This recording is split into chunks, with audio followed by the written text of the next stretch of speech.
ನಮಸ್ಕಾರ ಎಲ್ಲರಿಗೂ, welcome back to our channel Cosmic Kannada. ನಾನು ನಿಮ್ಮ ಹೋಸ್ಟ್ ಪವನ್. ಸೊ 21 ದಿನ ಆಯಿತು ವಿಡಿಯೋ ಅಪ್ಲೋಡ್ ಮಾಡಿ. ಐ ಹೋಪ್ ಯಾರು ಕೂಡ ನಮ್ಮನ್ನ ಮರ್ತೋಗಿಲ್ಲ. ಸೊ ಯಾಕೆ ಇಷ್ಟು ಗ್ಯಾಪ್ ಅಂದರೆ, ಕೊನೆಗೂ ನಿಮ್ಮ ಬ್ರೋಗೆ ಒಂದು ದೊಡ್ಡ ಕಂಪನಿಯಲ್ಲಿ ಇಂಟರ್ನ್ಶಿಪ್ ಸಿಕ್ತು. ಸೊ ಅಫ್ಕೋರ್ಸ್ ಅಲ್ಲೆಲ್ಲನೂ ಕೂಡ ಇಂಪ್ರೆಸ್ ಮಾಡಲೇಬೇಕು. ಸೊ ಪರ್ಫ್ಯೂಮ್ ಹಾಕ್ಕೊಂಡು ಇಂಪ್ರೆಸ್ ಮಾಡೋಕ್ಕಾಗಲ್ಲ ಅಂತ ಒಂದು ದೊಡ್ಡ ಪ್ರಾಜೆಕ್ಟ್ ಕೊಟ್ಟಿದ್ದಾರೆ. ಸೊ ಅದನ್ನ ಆದಷ್ಟು ಬೇಗ ಮುಗಿಸ್ಬೇಕು ಅಂತ ರಾತ್ರಿ ಬೆಳಿಗ್ಗೆ ಎಲ್ಲ ಕಷ್ಟಪಡ್ತಿದ್ದೆ. ಸೊ ಇನ್ನೇನು ಆ ಪ್ರಾಜೆಕ್ಟ್ ಮುಗಿತಾ ಬಂತು. ಸೊ ಸರ್ ಎಷ್ಟೊಂದು ಅಪ್ಡೇಟ್ಸ್ ಇದೆ, ಎಷ್ಟೊಂದು ಅನೌನ್ಸ್ಮೆಂಟ್ ಇದೆ, ಸೊ ಯಾಕೆ ಒಂದು ವಿಡಿಯೋ ಮಾಡಬಾರ್ದು ಅಂತ ವಿಡಿಯೋ ಮಾಡೋಕ್ಕೆ ಕೂತ್ಕೊಂಡೆ. ಆ್ಯಂಡ್ ನಿಜ ಹೇಳ್ಬೇಕಂದ್ರೆ ನಾನು ತುಂಬ ಮಿಸ್ ಮಾಡಿಕೊಂಡೆ ನಿಮ್ಮನ್ನ. ನನಗೆ ಈ ಥರ ಮಾರ್ವೆಲ್ ಬಗ್ಗೆ ಮಾತಾಡೋಕ್ಕೆ ತುಂಬ ಇಷ್ಟ, ಆದರೆ ಯಾರಿಗೂ ಕೂಡ ಅಷ್ಟು ಡೀಪಾಗಿ ತಿಳ್ಕೊಳ್ಳೋಕ್ಕೆ ಅಥವಾ ಇಂಟ್ರೆಸ್ಟ್ ಕೂಡ ಇರಲ್ಲ. ಆದರೆ ಇಲ್ಲಿ ನಾನಿಲ್ಲಿ ಎಷ್ಟು ಬೇಕಾದರೂ ಮಾತಾಡಬಹುದು. ನಂತರನೇ ಇಲ್ಲಿ ಎಷ್ಟೊಂದು ಜನ ಈ ಥರ ಕೇಳಿಸ್ಕೊಳ್ಳೋಕ್ಕೆ ತುಂಬ ಜನ ಇದ್ದಾರೆ. ಸೊ ಒಂಥರ ಖುಷಿ ಸಿಗುತ್ತೆ ಈ ಥರ ವಿಡಿಯೋಸ್ ಮಾಡುವಾಗ. ಸೊ ನನ್ನ 2 years ಆಫ್ ಕಾಲೇಜ್ ಲೈಫ್ ನೀವು ನನ್ನ ಜೊತೆಗೆ ಇದ್ರಿ. ಆ್ಯಂಡ್ ಈಗ ಒಂದು ಹೊಸ ಅಧ್ಯಾಯಕ್ಕೆ ಕಾಲಿಡೋಣ. ಆ್ಯಂಡ್ ಐ ಹೋಪ್ ಈ ಫ್ಯಾಮಿಲಿ ಇನ್ನಷ್ಟು ದೊಡ್ಡದಾಗಲಿ ಅಂತ ಹೇಳ್ತಾ ಇವತ್ತಿನ ವಿಡಿಯೋ ಶುರು ಮಾಡೋಣ. Let's go. So March 26 Marvel ಅವರು ಅವೆಂಜರ್ಸ್ ಡೂಮ್ಸ್ಡೇ ಮೂವಿಯ ಕ್ಯಾಸ್ಟ್ ಅನೌನ್ಸ್ ಮಾಡಿದ್ರು, ಆದರೆ ತುಂಬ ಸ್ಲೋ ಮೋಷನಲ್ಲಿ. ಲಕೀಲಿ ನಾನು ಕೂಡ 240 AM ತನಕ ಕೆಲಸ ಮಾಡ್ತಿದ್ದೆ. ಸೊ ಒಂದು ಕಡೆ ಈ ಚೇರ್ಗಳು ನೋಡ್ಕೊಂಡಿದ್ದೆ, ಆ್ಯಂಡ್ ಇನ್ನೊಂದು ಕಡೆ ನನ್ನ ಕೋಚ್ಗಳು ನೋಡಿಕೊಂಡು ಟೈಮ್ ಪಾಸ್ ಮಾಡ್ಕೊಂಡಿದ್ದೆ. ಸೊ ಈ ಕ್ಯಾಸ್ಟಲ್ಲಿ ನಮಗೆ ಥಂಡರ್ಬೋಲ್ಟ್ಸ್ ಇನ್ಕ್ಲೂಡಿಂಗ್ ಸೆಂಟ್ರಿ ಬರೋದು ಕನ್ಫರ್ಮ್ ಆಯಿತು. ಜೊತೆಗೆ ನಮ್ಮ ಫ್ಯಾಂಟಾಸ್ಟಿಕ್ 4 ಟೀಮ್ ಕೂಡ ಬರೋದು ಕನ್ಫರ್ಮ್ ಆಯಿತು. ಜೊತೆಗೆ ನಮ್ಮ ಹೊಸ Captain America, Falcon, Shuri, M'Baku, Shang Chi, Ant Man, Namor ಕೂಡ ಬರ್ತಿದ್ದಾನೆ. ಸೊ ಮೂವಿಯಲ್ಲಿ ಏನಿಲ್ಲ ಅಂದರೂ ಕೂಡ ನೆಮೋರ್ ಮತ್ತು ಸೂ ಸ್ಟಾರ್ಮ್ ಇಂಟ್ರಾಕ್ಷನ್ ಇರಲೇಬೇಕು. ಯಾಕಂದರೆ ಕಾಮಿಕ್ಸಲ್ಲಿ ಸೂ ಸ್ಟಾರ್ಮ್ ನೆಮೋರ್ನ ನೋಡಿ ಪ್ರೀತಿಯಲ್ಲಿ ಅಷ್ಟು ಮುಳುಗೋಗಿರ್ತಾಳೆ. ಇನ್ನು ಈ ಮೂವಿಯಲ್ಲಿ ನಾವು the ultimate meetup in the history of the world ನೋಡ್ತೀವಿ. ಆ್ಯಂಡ್ ಅದು ಬಂದು ನಮ್ಮ ಥಾರ್ ಲೋಕಿನ ಮೀಟ್ ಆಗೋ ಕ್ಷಣ. ಸೊ ಇಮ್ಯಾಜಿನ್ ಮಾಡ್ಕೊಳ್ಳಿ, ಅವೆಂಜರ್ಸ್ ಡೂಮ್ಸ್ಡೇ ಮೂವಿ ಎಂಡಲ್ಲಿ ಡಾಕ್ಟರ್ ಡೂಮ್ ಇಡೀ ಅವೆಂಜರ್ಸ್ನ ಸೋಲ್ಸಿರ್ತಾನೆ. ಥಾರ್ಗೆ ಏನು ಕೂಡ ಮಾಡೋಕ್ಕಾಗದೆ ಗಿವ್ ಅಪ್ ಕೊಟ್ಟಿರ್ತಾನೆ. ಡಾಕ್ಟರ್ ಡೂಮ್ ಯೂನಿವರ್ಸ್ಗಳನ್ನು ಕೊಲೈಡ್ ಮಾಡಿ ಒಂದು ಬ್ಯಾಟರ್ ವರ್ಲ್ಡ್ ಮಾಡಬೇಕು ಅಂತ ರೆಡಿಯಾಗಿರ್ತಾನೆ. ಆ್ಯಂಡ್ ಆಗ ಫೈನಲಿ ನಮ್ಮ ಲೋಕಿ ಕಾಣಿಸ್ಕೊತಾನೆ. ಇಡೀ ಮಲ್ಟಿವರ್ಸ್ನ ಗಾಡ್ ಆದ ಲೋಕಿನ ನೋಡಿ ಆಗ ಥಾರ್ಗೆ ಏನು ಅನಿಸಿರಬಹುದು, ಅಥವಾ ಆ ಮೊಮೆಂಟಲ್ಲಿ ಥಿಯೇಟ್ರಲ್ಲಿ ಕೂತ್ಕೊಂಡಿರೋ ನಮಗೆ ಎಂಥ ಎಕ್ಸೈಟ್ಮೆಂಟ್ ಅಥವಾ ಎಂಥ ಎಮೋಷನ್ಸ್ ಇರಬಹುದು.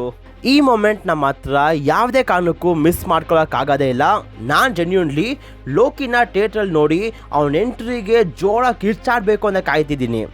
ಯಾಕಂದರೆ ಇಲ್ಲಿವರೆಗೂ ನಾವು ಲೋಕಿನ ಥಿಯೇಟ್ರಲ್ಲಿ ಆ್ಯಸ್ ಎ ವಿಲನ್ ಆಗಿ ನೋಡಿದ್ದೀವಿ, ಆದರೆ ಈ ಮೂವಿಯಲ್ಲಿ ನಾವು ಲೋಕಿನ as a god, as a multiverse hero ಆಗಿ ನೋಡ್ತೀವಿ. ಇವೆಲ್ಲದಕ್ಕೂ ಮೇನ್ ರೀಸನ್ ಬಂದು ಲೋಕಿ ಸೀರೀಸ್. ಆದರೆ ಈ ಲೋಕಿಗೂ ಮತ್ತು ನಮ್ಮ ರೂಸೋ ಬ್ರದರ್ಸ್ಗೂ ಆಗಿ ಬರಲ್ಲ ಅನಿಸುತ್ತೆ. ಯಾಕಂದರೆ ಲಾಸ್ಟ್ ಟೈಮ್ ಇವರಿಬ್ಬರು ಮೀಟ್ ಆಗುವಾಗ ಎಲ್ಲರಿಗೂ ಗೊತ್ತು ಲೋಕಿಗೆ ಏನಾಗಿತ್ತು ಅಂತ. ಸೊ ಇಲ್ಲಿವರೆಗೂ ನಾವು ನೋಡಿರೋ ಕ್ಯಾಸ್ಟ್ ಇವರೆಲ್ಲರೂ ಕೂಡ ಬರ್ತಾರೆ ಅಂತ ಗೊತ್ತಿತ್ತು. ಆದರೆ ಸಡನ್ನಾಗಿ ಮಾರ್ವೆಲ್ ಅವರು ಫಾಕ್ಸ್ ಯೂನಿವರ್ಸ್ನ ಎಕ್ಸ್ಮ್ಯಾನ್ನ ಇಂಟ್ರೊಡ್ಯೂಸ್ ಮಾಡ್ತಾರೆ. ಆ್ಯಂಡ್ ಅವರು ಕೂಡ ಈ ಮೂವಿಯಲ್ಲಿ ಕಾಣಿಸ್ಕೊತಿದ್ದಾರೆ. ಹಾಗಿದ್ರೆ ಈಗ ನಿಮಗೆ ಗೊತ್ತಿರತ್ತೆ ಈ ಮೂವಿಯಲ್ಲಿ ಏನಾಗುತ್ತೆ ಅಂತ. Oh my God! Okay, it's happening. Everybody stay calm. What's the procedure, everyone? What's the procedure? Stay calm. Wait. And it's gonna be Avengers vs X-Men. ನಾನು ಇದ್ರ ಬಗ್ಗೆ ಯಾವುದೋ ಒಂದು ವಿಡಿಯೋಯಲ್ಲಿ ಹೇಳಿದ್ದೆ ದಟ್ ಮಾರ್ವೆಲ್ ಅವರು ಅವೆಂಜರ್ಸ್ ಸೀಕ್ರೆಟ್ ವಾರ್ಗೂ ಮುಂಚೆ ಅವೆಂಜರ್ಸ್ ವರ್ಸಸ್ X-Men ಮೂವಿ ಮಾಡೇ ಮಾಡ್ತಾರೆ ಅಂತ. ಆ್ಯಂಡ್ ಈ ಮೂವಿಯಲ್ಲಿ ಇವರು ಇದನ್ನ ಮಾಡಿಲ್ಲ ಅಂದರೆ ಒಂದು ದೊಡ್ಡ ಆಪರ್ಚುನಿಟಿನ ವೇಸ್ಟ್ ಮಾಡೋಂಗಿರುತ್ತೆ. ನಾನು ಹೇಳ್ತೀನಿ ಅವೆಂಜರ್ಸ್ ವರ್ಸಸ್ X-Men ಸೀನ್ನ ಹೇಗೆ ಮಾಡಬಹುದು ಅಂತ. ಸೊ ಡೀಟೇಲಾಗಿ ಹೇಳ್ಬೇಕಂದ್ರೆ, Doctor Strange in Multiverse of Madness ಮೂವಿಯಲ್ಲಿ ನಮಗೆ ಗೊತ್ತಾಗತ್ತೆ ಡಾಕ್ಟರ್ ಸ್ಟ್ರೇಂಜ್ ಯಾವಾಗ ನಮ್ಮ ಅರ್ತ್ 616ನ ಬಿಟ್ಟು ಅರ್ತ್ 838ಗೆ ಬಂದಾಗ ಆಗ ಆ ಏರ್ ಯೂನಿವರ್ಸ್ ಕೂಡ ಇನ್ಕರ್ಷನ್ಗೆ ಲೀಡ್ ಆಗುತ್ತೆ. ಆದರೆ ಡಾಕ್ಟರ್ ಸ್ಟ್ರೇಂಜ್ ವಾಪಸ್ ನಮ್ಮ ಯೂನಿವರ್ಸ್ಗೆ ಬರ್ತಾನೆ. ಸೊ ಈ ಕಾನ್ಸೆಪ್ಟ್ನೇ ಇಟ್ಕೊಂಡು ದ ಮಾರ್ವೆಲ್ಸ್ ಮೂವಿಯ ಪೋಸ್ಟ್ ಕ್ರೆಡಿಟಲ್ಲಿ ನಮ್ಮ ಮೋನಿಕಾ ರ್ಯಾಂಬೋ ಯೂನಿವರ್ಸ್ ಜಂಪ್ ಆಗಿ ಫಾಕ್ಸ್ನ ಎಕ್ಸ್ಮೆನ್ ಯೂನಿವರ್ಸ್ಗೆ ಹೋಗ್ತಾಳೆ. ಸೊ ಇದರಿಂದ ಈಗ ಈ 2 ಯೂನಿವರ್ಸ್ ಕೊಲೈಡ್ ಆಗುತ್ತೆ. ಕಾಮಿಕ್ಸಲ್ಲಿ ಕೊಲ್ಯೂಷನ್ ನಿಲ್ಲಿಸ್ಬೇಕಂದ್ರೆ ಯಾವುದಾದ್ರೂ ಒಂದು ಯೂನಿವರ್ಸ್ನ ಪ್ರಾಪರ್ ಆಗಿ ಡೆಸ್ಟ್ರಾಯ್ ಮಾಡಬೇಕು, ಆಗಲೇ ಅವ್ರ ಯೂನಿವರ್ಸ್ ಉಳಿಯೋದು. ಸೊ 616ನ ಸೇವ್ ಮಾಡೋಕ್ಕೆ ಅವೆಂಜರ್ಸ್ ಹೋಗ್ತಾರೆ, ಆ್ಯಂಡ್ ಫಾಕ್ಸ್ ಯೂನಿವರ್ಸ್ನ ಸೇವ್ ಮಾಡೋಕ್ಕೆ ನಮ್ಮ ಎಕ್ಸ್ಮೆನ್ ಬರ್ತಾರೆ. ಸೊ ಆಗಲೇ ನಾವು ಅವೆಂಜರ್ಸ್ ವರ್ಸಸ್ X-Men ನೋಡ್ತೀವಿ. ಆದರೆ ಈ ಫೈಟು ತುಂಬ ಹೊತ್ತು ನಡೆಯಲ್ಲ. ಯಾಕಂದರೆ ಡಾಕ್ಟರ್ ಡೂಮ್ನ ಸೋಲ್ಸೋಕ್ಕೆ ಇವರಿಬ್ಬರು ಕೂಡ ಒಟ್ಟಿಗೆ ಆಗಲೇಬೇಕು. ಸೊ ಮೇ ಬಿ ಒಂಥರ Deadpool versus Wolverine fight scene ಥರ ಇರುತ್ತೆ. ಇನ್ನು ಎಕ್ಸ್ಮೆನ್ ಕ್ಯಾಸ್ಟಲ್ಲಿ ನಾವು Professor X, Magneto, Cyclops, Nightcrawler, Beast, Mystique ಮತ್ತು ನಮ್ಮ ಗ್ಯಾಂಬಿಟ್ನ ನೋಡ್ತೀವಿ. How long I've been waiting for this. Woo, I'm about to make a name for myself here. So Gambit ಹೇಗಪ್ಪ ಈ ಯೂನಿವರ್ಸ್ಗೆ ಹೋದ ಅಂತ ನಿಮಗೆ ಡೌಟ್ ಬಂದಿರಬಹುದು. ಆದರೆ ಡೆಡ್ಪುಲ್ ಆ್ಯಂಡ್ ವಾಲ್ವರಿನ್ ಮೂವಿಯ ಒಂದು ಡಿಲಿಟೆಡ್ ಸೀನ್ಸಲ್ಲಿ ದ ವಾಯ್ಡ್ ಒಳಗೆ ಒಂದು ಪೋರ್ಟಲ್ ಓಪನ್ ಆಗುತ್ತೆ ಆ್ಯಂಡ್ ಅದನ್ನು ಗ್ಯಾಂಬಿಟ್ ನೋಡ್ತಾನೆ. ಸೊ ಮೇ ಬಿ ಆ ಪೋರ್ಟಲಿಂದ ಗ್ಯಾಂಬಿಟ್ ಎಕ್ಸ್ಮೆನ್ ಯೂನಿವರ್ಸ್ಗೆ ಹೋಗಿರಬಹುದು. ಸೊ ಆ್ಯಸ್ ಆಫ್ ನವ್ ಇವರೆಲ್ಲರೂ ಕೂಡ ಅನೌನ್ಸ್ ಆಗಿದ್ದಾರೆ. ಆದರೆ ಈ ಕ್ಯಾಸ್ಟಿಂಗ್ ಅನೌನ್ಸ್ಮೆಂಟ್ ಮುಗಿ ಮೇಲೆ ರಾಬರ್ಟ್ ಡೌನಿ ಜೂನಿಯರ್ ಅವರು ಒಂದು ಟ್ವೀಟ್ ಹಾಕ್ತಾರೆ ದಟ್ ಇಷ್ಟೇನ ಕ್ಯಾರೆಕ್ಟರ್ಸ್ ಅಂತ. ಆ್ಯಂಡ್ ಆಗ ಮಾರ್ವೆಲ್ ಸ್ಟುಡಿಯೋಸ್ ಅವರು ರಿಪ್ಲೈ ಕೊಡ್ತಾರೆ ದಟ್ ಇನ್ನೂ ಜಾಗ ಇದೆ ತುಂಬ್ಸೋಕ್ಕೆ ಅಂತ. ಸೊ ಇನ್ನು ಬೇಜಾನ್ ಕ್ಯಾರೆಕ್ಟರ್ಸ್ಗಳಿದೆ ಅನೌನ್ಸ್ ಮಾಡೋಕ್ಕೆ. ಜೀನ್ ಗ್ರೇ ಆಗಿರಲಿ ಅಥವಾ ಡೆಡ್ಪುಲ್ ಆಗಿರಲಿ, ಜೊತೆಗೆ ವಾಲ್ವರಿನ್ ಆಗಿರಲಿ, ಇವರೆಲ್ಲರೂ ಕೂಡ ಮೂವಿಯಲ್ಲಿ ಕಾಣಿಸ್ಕೊತಾರೆ. ಆದರೆ ಇವ್ರ ಅನೌನ್ಸ್ಮೆಂಟ್ ಯಾವಾಗ ಮಾಡ್ತಾರೆ ಅಂತ ಗೊತ್ತಿಲ್ಲ. ಸೊ ಈಗ ಯಾರ್ಯಾರನ್ನ ಅನೌನ್ಸ್ ಮಾಡಿಲ್ಲ ಅನ್ನೋ ಬಗ್ಗೆ ಮಾತಾಡೋಣ. ಸೊ ಫಸ್ಟ್ ಬರೋದು ನಮ್ಮ ಸ್ಪೈಡರ್ ಮ್ಯಾನ್.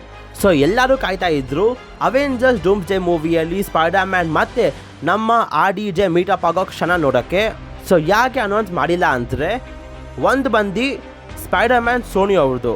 ಸೊ ಅವರು ಒಪ್ಕೊಂಡ್ರೆ ಮಾತ್ರ ಮಾರ್ವೆಲ್ ಅವರು ಅನೌನ್ಸ್ ಮಾಡೋಕ್ಕಾಗುತ್ತೆ. ಇನ್ನೊಂದು ಬಂದು ಈಗ MCU ಟೈಮ್ ಲೈನಲ್ಲಿ ಸ್ಪೈಡರ್ ಮ್ಯಾನ್ ಇರೋದು ಗೊತ್ತು, ಆದರೆ ಪೀಟರ್ ಪಾರ್ಕರ್ ಸ್ಪೈಡರ್ ಮ್ಯಾನ್ ಅಂತ ಯಾರಿಗೂ ಕೂಡ ಗೊತ್ತಿಲ್ಲ. ಸೊ ಇದನ್ನ ತೋರಿಸ್ಬೇಕು ಅಂತ ಈ ಥರ ಮಾಡಿರಬಹುದು. ಅಥವಾ ಪೀಟರ್ ಪಾರ್ಕರ್ ಅಂದರೆ ನಮ್ಮ ಟಾಮ್ ಹಾಲೆಂಡ್ ಈಗ ನನಗಿಂತ ತುಂಬ ಬ್ಯುಸಿ ಆಗಿದ್ದಾರೆ. ಒಂದು ಕಡೆ ಸ್ಪೈಡರ್ ಮ್ಯಾನ್ 4 ಮೂವಿ, ಇನ್ನೊಂದು ಕಡೆ ಕ್ರಿಸ್ಟೋಫರ್ ನೋಲನ್ ಅವರ ದ ಒಡೆಸಿ ಮೂವಿ, ಜೊತೆಗೆ ಅವರ personal life. So may be ಈ ಮೂವಿಯಲ್ಲಿ ಪೀಟರ್ ಪಾರ್ಕರ್ ಬರೋದಿಲ್ಲ, ಅಥವಾ ಬಂದ್ರೂ ಪೀಟರ್ ಪಾರ್ಕರ್ ಬರಲ್ಲ, ಸ್ಪೈಡರ್ ಮ್ಯಾನ್ ಬರಬಹುದು. ಇನ್ನು ನಮ್ಮ ಡಾಕ್ಟರ್ ಸ್ಟ್ರೇಂಜ್ ನೇಮ್ ಕೂಡ ಇದ್ದಿಲ್ಲ, ಯಾಕಂದರೆ ಡಾಕ್ಟರ್ ಸ್ಟ್ರೇಂಜ್ ಮತ್ತೆ ಕ್ಲಿಯರ್ ಇನ್ಕರ್ಷನ್ ನಿಲ್ಸೋಕ್ಕೆ ಹೋಗ್ತಿದ್ದಾರೆ. ಆ್ಯಂಡ್ ಅಲ್ಲಿ ಮೇ ಬಿ ನಮ್ಮ ಡಾಕ್ಟರ್ ಡೂಮ್ನ ಕೂಡ ಮೀಟ್ ಆಗಬಹುದು. ಇನ್ನು ನಮ್ಮ ಕ್ಯಾಪ್ಟನ್ ಮಾರ್ವೆಲ್ ನೇಮ್ ಕೂಡ ಇದ್ದಿಲ್ಲ. ಸೊ ಯಾಕೆ ಅಂದರೆ ಈಗ ನಮ್ಮ ಕ್ಯಾಪ್ಟನ್ ಮಾರ್ವೆಲ್ ಮೋನಿಕಾ ರ್ಯಾಂಬೋನ ಹುಡುಕೋದಲ್ಲಿ ಬ್ಯುಸಿ ಇದ್ದಾಳೆ. ಜೊತೆಗೆ ಕಮಲಾ ಖಾನ್ ಹತ್ರ ಇದ್ದಿದ್ದ ಬ್ಯಾಂಗಲ್ಸ್ ಮತ್ತು ಶಾಂಗ್ಶಿ ಹತ್ರ ಇದ್ದಿದ್ದ ರಿಂಗ್ಸ್, ಇದ್ರ ಬಗ್ಗೆ ರಿಸರ್ಚ್ ಮಾಡೋದ್ರಲ್ಲಿ ಬ್ಯುಸಿ ಇದ್ದಾಳೆ. ಮತ್ತು ನಮ್ಮ ಹಲ್ಕ್ನ ನಾವು ಲಾಸ್ಟ್ ನೋಡಿದ್ದು ಶಿ-ಹಲ್ಕ್ ಸೀರೀಸಲ್ಲಿ. ಸೊ ಮೇ ಬಿ ಹಲ್ಕ್ ಅವ್ನ ಮಗ ಮತ್ತು ಅವ್ರ ವೈಫ್ ಜೊತೆಗೆ ಇರಬಹುದು. ಆದರೆ ಅವೆಂಜರ್ಸ್ ಡೂಮ್ಸ್ ಡೇ ಇನ್ಕರ್ಷನಿಂದ ಮೇ ಬಿ ಹಲ್ಕ್ನ ವೈಫ್ ಮತ್ತು ಅವ್ರ ಮಗ ಸಾಯಬಹುದು. ಆ್ಯಂಡ್ ಇದರಿಂದ ಅವೆಂಜರ್ಸ್ ಸೀಕ್ರೆಟ್ ವಾರ್ಸಲ್ಲಿ ಮೇ ಬಿ ನಾವು ಹಲ್ಕ್ನ ಒಂದು ಸುಪ್ರೀಂ ಓಷನ್ ಆದ ಮೈಸ್ಟ್ರೋ ಆಗಿ ನೋಡಬಹುದು. ಇನ್ನು ನಮ್ಮ Scarlet Witch, Wanda one of the main character ಆಗುತ್ತೆ ವಾಪಸ್ ಬರೋಕ್ಕೆ. ಆದರೆ ಸ್ವಲ್ಪ ಯೋಚನೆ ಮಾಡಿದ್ರೆ ಗೊತ್ತಾಗುತ್ತೆ ಯಾಕೆ ಇವಳ ನೇಮ್ನ ರಿವೀಲ್ ಮಾಡಿಲ್ಲ ಅಂತ. ವ್ಯಾಂಡಾ ಈಗ ಯಾರು ಇಲ್ಲ ಅಂತ ಒಬ್ಬಳೇ ಇದ್ದಾಳೆ. ಆ್ಯಂಡ್ ಇದನ್ನೇ ಅಡ್ವಾಂಟೇಜ್ ಆಗಿ ತಗೊಂಡು ಡಾಕ್ಟರ್ ಡೂಮ್ ಮೇ ಬಿ ವ್ಯಾಂಡಾಗೆ ಹೆಲ್ಪ್ ಮಾಡಬಹುದು. ಆ್ಯಂಡ್ ಆಗ ಡಾಕ್ಟರ್ ಡೂಮ್ ಜೊತೆಗೆ ನಮ್ಮ ವ್ಯಾಂಡಾ ಕೂಡ ಇರಬಹುದು. ಇನಿಷಿಯಲಿ ವ್ಯಾಂಡಾ ಈ ಮೂವಿಯಲ್ಲಿ ಒಂದು ವಿಲನ್ ಆಗಿ ಕಾಣಿಸ್ಕೊಬಹುದು. ಆದರೆ ಯಾವಾಗ ವ್ಯಾಂಡಾಗೆ ಅವ್ರ ಮಕ್ಕಳಾದ ಬಿಲ್ಲಿ ಮತ್ತು ಟಾಮಿ ವಾಯ್ಸ್ ಕೇಳಿಸುತ್ತೋ ಆಗ ಮೇ ಬಿ ವ್ಯಾಂಡಾ ಉಲ್ಟಾ ಹೊಡಿಬಹುದು. ಬಟ್ ವ್ಯಾಂಡಾ ಬಂದರೂ ಕೂಡ ಆ್ಯಸ್ ಎ ನೆಗೆಟಿವ್ ಹೀರೋ ಆಗಿ ಬರ್ತಾಳೆ. ಆ್ಯಂಡ್ ವ್ಯಾಂಡಾ ಬೇರೆ ಲುಕ್ಕಲ್ಲಿ ಕೂಡ ನಾವು ನೋಡಬಹುದು. ಇನ್ನು ನಮ್ಮ ಹಾಕೈ, ಯಂಗ್ ಅವೆಂಜರ್ಸ್, ವಾಂಗ್ ಇವರೆಲ್ಲರೂ ಕೂಡ ಕಾಣಿಸ್ಕೊಳ್ಳೇಬೇಕು. ಆ್ಯಂಡ್ ಈ ಕ್ಯಾಸ್ಟ್ನ ನಾವು ಮೇ ಬಿ ಸ್ಯಾನ್ ಡಿಯೇಗೋ ಕಾಮಿಕಾನ್ ಇವೆಂಟಲ್ಲಿ ನೋಡಬಹುದು. ಸೊ ನಿಮಗೇನು ಅನಿಸುತ್ತೆ ಅವೆಂಜರ್ಸ್ ಡೂಮ್ಸ್ ಡೇ ಮೂವಿ ಹೇಗೆ ನಡೀತಿರಬಹುದು ಅಂತ ಕಮೆಂಟ್ಸಲ್ಲಿ ತಿಳಿಸಿ. ಆ್ಯಂಡ್ ಇವತ್ತಿಗಿಷ್ಟೇ. ಸೊ ನಿಮಗೆ ವಿಡಿಯೋ ಇಷ್ಟ ಆಗಿದ್ದರೆ ಲೈಕ್ ಮಾಡಿ, ಶೇರ್ ಮಾಡಿ, subscribe to Cosmic Kannada. And until next video, love you 3000.